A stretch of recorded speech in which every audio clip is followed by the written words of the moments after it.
Malgré les milliers de tonnes de bombes déversées par les Américains et les Israéliens, le régime iranien se dit prêt à une guerre d'usure, quitte à détruire l'économie mondiale, selon les termes d'un dirigeant des gardiens de la Révolution. Ce soir, Donald Trump affirme à l'inverse qu'une grande sécurité va bientôt régner dans le détroit d'Ormuz. Qui faut-il croire? Charlie Nurel et Delphine Xint.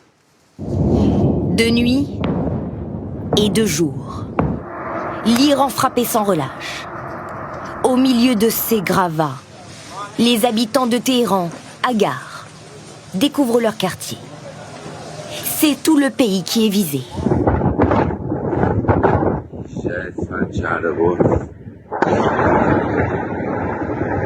À l'ouest, c'est un bâtiment du gouvernement encore fumant. C'est le commissariat. Et partout, toujours ces scènes de chaos. Cet homme roule au milieu des débris. Vas-y, vas-y, vas-y. Et il y a ce qui n'est pas diffusé par les autorités, visible par les satellites. Ces bases militaires, détruites par des frappes. Ce soir encore, Donald Trump annonce une nouvelle vague de frappes sur l'Iran. Ils n'ont pas de radar. Leurs dirigeants ont disparu et nous pourrions faire bien pire. Les Iraniens, de leur côté, veulent montrer qu'ils ont encore de quoi frapper, comme le constate notre équipe en Israël.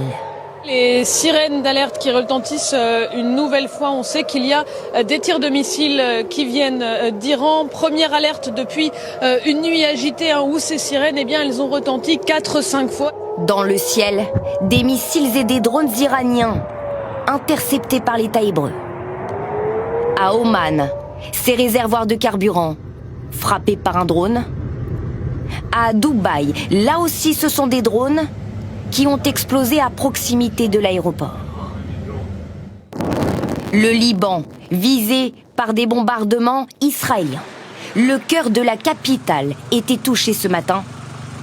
À l'est, une frappe sur la plaine de la Beka, bastion du Hezbollah, a fait 7 morts et 18 blessés.